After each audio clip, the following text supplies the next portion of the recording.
নমস্কার বন্ধুরা, পোর কিচেনে আবারও সবাইকে স্বাগত। আশা করছি সবাই খুব ভালো আছেন, আমিও বেশ ভালো আছি। আজকে হাজির হয়েছি পঞ্চফোড়ন দিয়ে ডিমের ডালনার রেসিপি নিয়ে, যেটা গরম ভাতের সাথে খেতে অসাধারণ লাগে। তাই আমি বলবো এইভাবে একবার এই পঞ্চফোড়ন দিয়ে ডিমের ডালনাটা ট্রাই করে দেখুন। তাই ভিডিওটি স্কিপ না করে পুরোটা দেখার অনুরোধ রইল। প্রথমে শুকনো কড়ার মধ্যে আমি দিয়ে দিলাম 1 চামচ গোটা জিরে, 1 চামচ গোটা ধনে, 1 চামচ সাদা সর্ষে, আর দিচ্ছি আদা আর ঝাল অনুযায়ী কাঁচা লঙ্কা। এবারে এই সমস্ত মশলা শুকনো খোলায় ভালো করে কিন্তু ভেজে নিতে হবে। তারপরে শিলের মধ্যে ঢেলে নেব। এবার অল্প অল্প জল দিয়ে একদম মিহি করে বেটে রাখবো।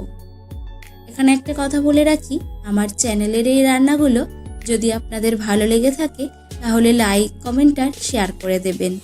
আর আমার চ্যানেল এখনও না সাবস্ক্রাইব করা থাকলে চ্যানেলটিকে সাবস্ক্রাইব করে বেল বাটনটি প্রেস করে পাশে থাকবেন। এখানে আমি 5টা ডিম সেদ্ধ করে নিয়েছি আর খোসা ছাড়িয়ে মাঝখান থেকে গাগুলোকে একটু কেটে কেটে রেখেছি। এবারে কড়াই তেল দিয়ে দেব, আর তেল গরম হলে তেলের মধ্যে অল্প একটু লবণ আর হলুদ গুঁড়ো দিয়ে দেব। তারপরেই সেদ্ধ করে রাখা ডিমগুলোকে হালকা করে ভেজে তুলে রাখব। এরকম নিত্য নতুন রেসিপি দেখার জন্য চ্যানেলের নোটিফিকেশান অল করে রাখবেন, যাতে আমি ভিডিও ছাড়লেই আপনারা সবার আগে দেখতে পারেন। ডিমগুলোকে হালকা করে ভেজে নিয়েছি। এখন ডিমগুলো একটা প্লেটের মধ্যে তুলে রাখলাম। এবার ওই তেলের মধ্যেই ফোড়নে দেব সামান্য 1 চিমটে রাঁধুনি, 1 চিমটি কালো জিরে, আর দিচ্ছি মেথি,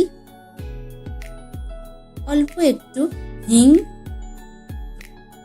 আর দেব থেতো করে রাখা রসুন। এবারে কিন্তু ফোড়নটাকে খুব ভালো করে ভাজা ভাজা করে নেব। যতক্ষণ না ফোড়ন থেকে সুন্দর একটা গন্ধ বেরিয়ে আসছে ততক্ষণ কিন্তু ফোড়নটাকে সুন্দর করে ভেজে নিতে হবে। ফোড়ন থেকে সুন্দর একটা গন্ধ বেরিয়ে এসছে, ঠিক সেই সময় দিয়ে দিলাম পেঁয়াজ কুচি। এবার পেঁয়াজ কুচিটাকে একটু নরম করে কিন্তু ভাজা ভাজা করে নেব। খুব বেশি লাল করার দরকার নেই। যতক্ষণ না পেঁয়াজটা একটু নরম হয়ে আসছে ততক্ষণ পেঁয়াজটাকে একটু নাড়াচাড়া করে ভাজা ভাজা করে নিতে হবে। দেখুন পেঁয়াজটা কিন্তু এখন একদম নরম হয়ে গেছে। এবারে এখানে আমি দিয়ে দেব বেটে রাখা মশলাটা, আর দেব স্বাদ মতো লবণ, 1 চামচ হলুদের গুঁড়ো, আর দিচ্ছি 1 চামচ কাশ্মীরি লঙ্কার গুঁড়ো।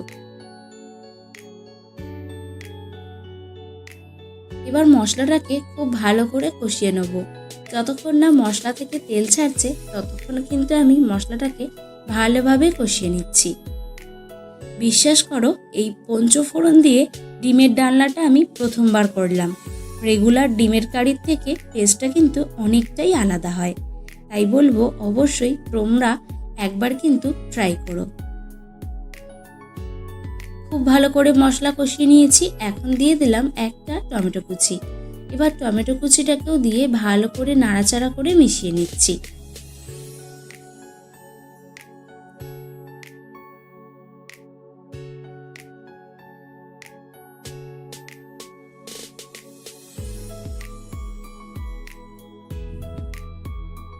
মশলা কিন্তু ভালো করে কষানো হয়ে গেছে আর মশলা থেকে তেলটাও ছেড়ে গেছে। এখন আমি দিয়ে দেবো ভেজে রাখা ডিমগুলো।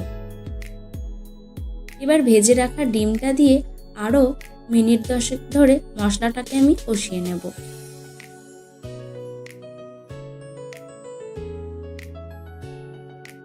এবার যে মশলার বাটি ধোয়া জলটা ছিল সেই বাটি ধোয়া জলটা দিয়ে দিলাম। এবার এই বাটি ধোয়া জলটা যতক্ষণ না শুকনো হয়ে আসছে ততক্ষণ কিন্তু আরও মিনিট 10 ধরে কষিয়ে নিতে হবে। রোজ রোজ একই রকম ডিমের কারি খেতে ভালো না লাগলে এইভাবে অবশ্যই ট্রাই করে দেখতে পারো। দেখুন যে জলটা দিয়েছিলাম ভালো মতো শুকনো হয়ে এসছে আর মশলা থেকে তেল ছেড়ে গেছে। এখন অল্প একটু জল দিয়েছি, ওই হাফ কাপের মতো জল দিয়ে ভালো করে নাড়াচাড়া করে মিনিট 10 কিন্তু রান্না করে নিতে হবে। আর সবশেষে নামানোর আগে অল্প একটু ধনেপাতা কুচি দিয়ে দিলাম। ধনেপাতা কুচি দিয়ে ভালো করে নাড়াচাড়া করে মিশিয়ে নামিয়ে নিলেই কিন্তু এই পঞ্চফোড়ন দিয়ে দারুণ স্বাদের ডিমের ডালনাটা একদমই রেডি হয়ে যাবে। আশা করছি আজকের এই পঞ্চফোড়ন দিয়ে ডিমের ডালনার রেসিপিটা আপনাদের একটু হলেও ভালো লেগেছে। যদি ভালো লেগে থাকে লাইক, কমেন্ট, শেয়ার করতে ভুলবেন না কিন্তু। আর যদি খুব বেশি ভালো লেগে থাকে তাহলে আপনাদের আত্মীয় পরিজন বা বন্ধুদেরকে শেয়ার করে দেবেন। আজ এখানেই শেষ করছি, দেখা হচ্ছে অন্য কোনো রেসিপিতে।